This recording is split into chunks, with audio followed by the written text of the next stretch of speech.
Nunca planeé irme así. O mejor dicho, sí había imaginado alguna vez vivir en el sur. En Bariloche, como lo estoy haciendo ahora. Pero como una idea a largo plazo. Un sueño con bordes suaves. De esos que uno guarda y dice, más adelante. Como si la vida fuera un cuaderno que se puede ir llenando de a poco, en orden. Pero cuando llegó la propuesta laboral no dudé. Fue como tener la excusa perfecta. Fue como si me dieran el permiso que llevaba tanto tiempo esperando para alejarme, para desaparecer un poco. Me fui sin hacer mucho ruido. Dije que era por trabajo, que era una buena oportunidad, que tenía que aprovecharla. Y era cierto, pero también era cierto todo lo que no dije, todo lo que guardé en alguna parte de mí. Me fui porque tenía miedo, miedo de verla olvidar, pero aún más miedo me daba que se olvidara de mí. Miedo de convertirme en un rostro sin nombre para mi propia madre. La vida que dejé atrás no era perfecta, pero no dejaba de ser mi vida. Tenía mis amigos, con los que se podría decir que nos conocíamos de memoria, como se conocen los caminos del barrio cuando los recorres desde chico. Tenía mi bar de los viernes, las charlas interminables en la vereda, los domingos en casa de mamá con aroma a pastas, las risas compartidas, los silencios cómodos. Tenía la rutina de los afectos, ese orden emocional que uno construye un poco sin darse cuenta, porque tenía la cercanía de mi mamá, que aunque empezaba a ser algo raro, frágil, como un cristal que se interpone entre nosotros cada vez que hablábamos, a veces me escribía y me decía cosas, ¿cómo andás, nene? No te olvides el abrigo, ¿eh? Y yo me quedaba quieto, mirando esas palabras en la pantalla como si fueran reliquias, porque sabía que en algún momento iban a dejar de llegar, o peor aún, que iban a llegar pero sin ningún tipo de sentido, sin reconocerme quizá. Por eso decidí irme, porque no soportaba la idea de estar frente a ella y ver que no sabía quién era, porque jamás hubiese podido encontrar la forma quizá de ver esos ojos y no encontrarme reflejado en ellos. Bariloche terminó siendo la excusa perfecta.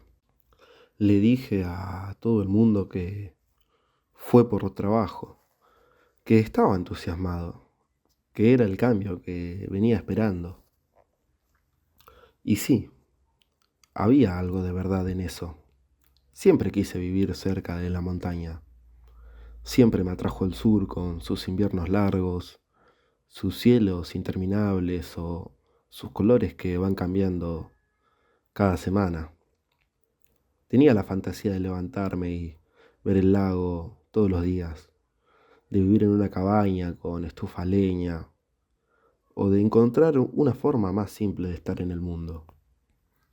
Pero nadie me preguntó qué dejaba atrás. Yo tampoco lo dije, por supuesto. Me guardé ese dolor como se guarda una carta sin abrir, sabiendo que está ahí, pero sin querer leerla. Dejé amistades profundas, proyectos compartidos, abrazos pendientes, pero sobre todo dejé a mi madre, porque a veces aunque me convenzo de que fue al revés, que ella me dejó primero, aunque no por una decisión propia, porque cuando el Alzheimer empieza a meterse, lo hace sin pedir permiso. Va borrando los bordes de las personas como si alguien estuviera difuminando las fotos de un álbum sin aviso previo. La vida en el sur es distinta. Acá los días son más lentos. El invierno te obliga a bajar el ritmo. Hay una calma que al principio te puede descolocar, pero después se vuelve necesaria quizá. Empezás a escuchar cosas que antes no escuchabas normalmente. El crujido de la madera, el canto del viento entre los árboles, tu propia respiración. Hay días en los que me siento parte del paisaje, pero otros en los que me siento un extraño. Trabajo bastante, pero no es lo mismo. Acá todo tiene otra escala. La gente es más tranquila, más directa. Se saluda más y se juzga menos. A veces me siento solo, sobre todo cuando cae la tarde y no tengo a quien contarle cómo estuvo el día. Pero también hay una libertad que uno no encuentra normalmente en la ciudad. Y de hecho, yo ya no la estaba encontrando. La libertad de pensar, de caminar sin apuro, de estar con uno mismo sin tanto ruido alrededor. De a poco empecé a escribir. Primero pensamientos sueltos, frases. Después me animé y empecé con textos más largos. Hasta que un día se me ocurrió grabar. No sabía si hacer algo con eso, pero necesitaba escucharlo en voz alta. Decir lo que no me animé a decir antes de irme. Decirle a mamá que la extraño, que me duele no estar, pero que me dolía más quedarme y verla sin verme. Así nació este podcast, como una forma de volver, aunque sea con la voz. Encontré un refugio en las palabras. Encontré ese calor que en el invierno del sur uno no lo encuentra. Y en cada episodio, cada grabación, siento que estoy reconstruyendo algo. Tal vez no a ella. No creo que sea yo, pero sí ese vínculo que se está deshaciendo sin quererlo, como un hilo que se va cortando de a poco. No sé cuánto tiempo voy a quedarme acá. No sé si algún día volveré a Buenos Aires, pero mientras tanto este lugar me está enseñando a estar, a mirar de frente el miedo, a no tapar el dolor, porque hay que entender que hay ausencias que también se habitan y decir lo que uno siente, aunque sea tarde, aunque sea solo, es una forma de resistir al olvido, porque aunque ella ya no me recuerde como antes, yo todavía puedo recordar por los dos. Hay momentos del día en los que todo parece calma, el aire huele a leña y a humedad, y el silencio no asusta tanto. Pero hay momentos en los que la memoria me atrapa de golpe con una frase de ella o una canción vieja que escuchaba en la cocina mientras cocinaba o el eco de su risa cuando me contaba algo sin importancia. Y ahí, en ese segundo frágil, se me cae el mundo encima, porque me doy cuenta de que no estoy allá para presenciar lo poco que va quedando.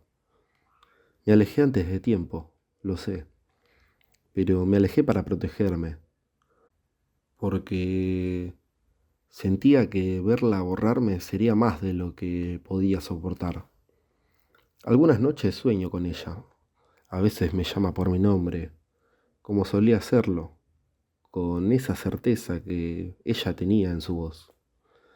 Otras simplemente me mira y yo sé que no sabe quién soy y me despierto con el corazón en la garganta, preguntándome si esto no fue un error o si debí quedarme, si el amor era también estar ahí, aunque doliera, pero al mismo tiempo yo sé que necesitaba este exilio, porque necesitaba encontrarme a mí, fuera de ese dolor.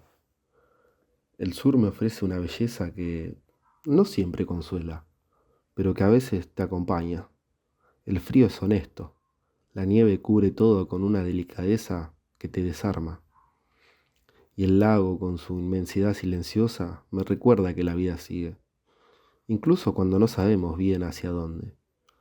Me acostumbré a caminar solo, a mirar las montañas como si fueran testigos de todo lo que no digo, a llevar conmigo las cosas pequeñas que me las recuerdan, una bufanda suya, un par de guantes, un audio guardado en el teléfono en el que me dice, te quiero, cuídate.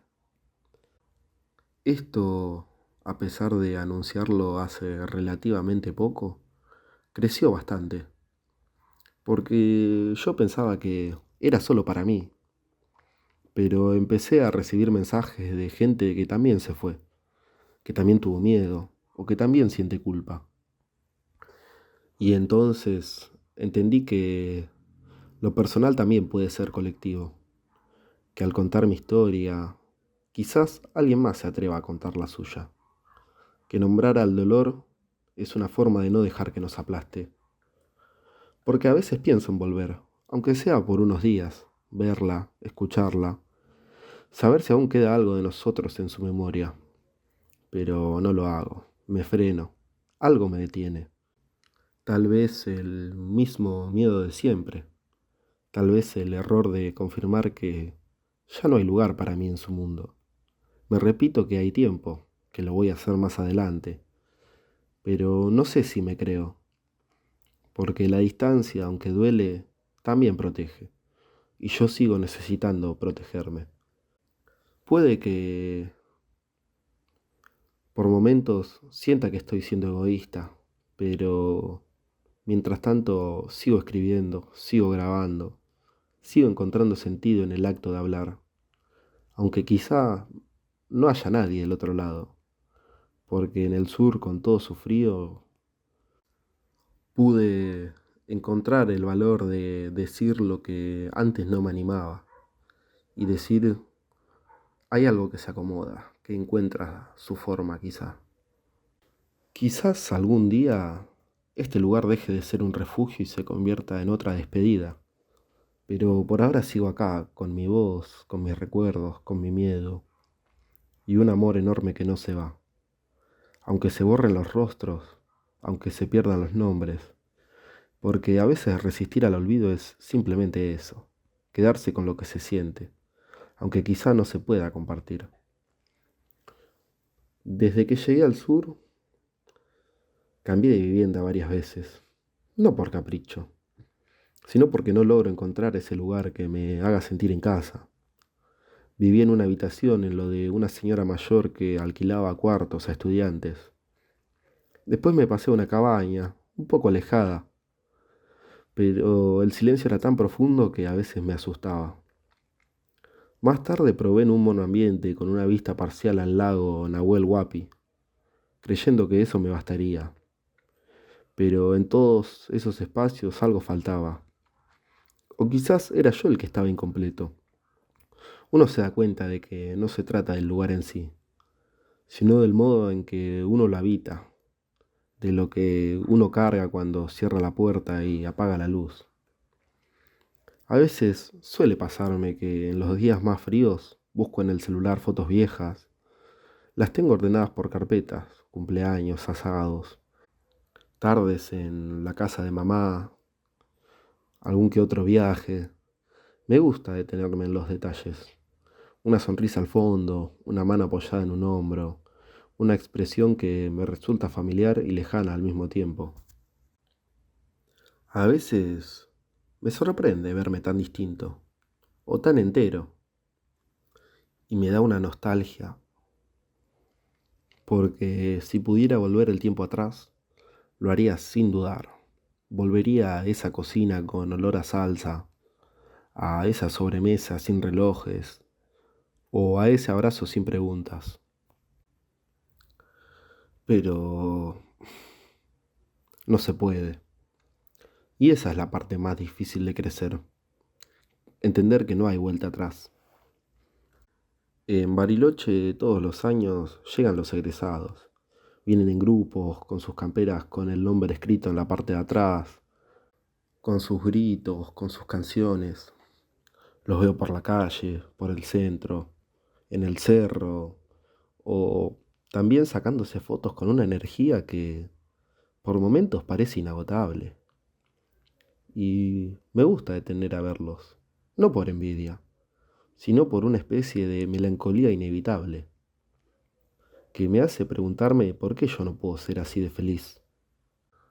O por qué no puedo volver a esos años donde la vida no parecía tan hostil, donde el dolor era lejano, algo que le pasaba a otros. Pero también entiendo que eso es lo que uno ve desde afuera. Son postales, imágenes recortadas, porque yo no sé lo que pasa dentro de cada uno de ellos. No sé si alguno de esos chicos tiene miedo de volver a casa, si alguno carga con una ausencia como la mía, o si alguno llora en silencio cuando todos duermen. Y me doy cuenta que idealizar el pasado o la juventud es una forma de escapar del presente, pero el presente también merece ser habitado, aunque pueda doler. Pero a pesar de todo esto, sigo sin poder encontrar algo que me despeje, que me saque de esta espiral de preguntas sin respuesta, algo simple, concreto, una actividad, una costumbre, un momento del día que me permita respirar sin pensar tanto. A veces lo encuentro en los paseos por la orilla del lago, otras en una charla improvisada con algún vecino o con el cajero del supermercado también. Incluso en el olor a pan recién hecho de una panadería cercana, esos detalles mínimos se vuelven anclas y aunque no alcanzan a borrar lo que pesa, ayudan a sostenerse. La verdad es que no siempre tengo fuerzas. Hay días en los que me cuesta salir de la cama, en los que el silencio de la casa me aplasta, en los que me pregunto si todo esto tiene algún sentido. Pero también hay días en los que me sorprendo sonriendo sin darme cuenta, en los que una canción, una frase, un recuerdo bueno, hacen que me vuelva algo de luz. Porque aprendí a exigirle al ánimo que no sea constante, a dejar que los días buenos lleguen sin culpa y que los malos pasen sin castigo. Pero a pesar de todo esto que me pasa, yo sigo escribiendo, sigo grabando, sigo intentando seguir adelante, pero también intento dejar algo que de algún modo le haga honor a mi mamá, porque si algo me enseñó sin decirlo, fue que uno tiene que hacer lo posible con lo que tiene, aunque sea poco, aunque duela, aunque no alcance. Mientras tanto, sigo buscándome en las palabras, en las caminatas, en los silencios, en esta voz que pongo acá, en la memoria que construyo a cada paso, porque al final de todo eso somos, memoria en movimiento, en búsqueda constante de un lugar donde podamos, al menos por un rato, descansar. Quizás no encuentre ese lugar nunca, quizás esté condenado a buscarlo para siempre, pero ahora lo entiendo un poco mejor. No se trata de llegar, sino de sostener el viaje, porque en ese viaje con todo lo que a uno le pesa, se puede encontrar un poco de belleza.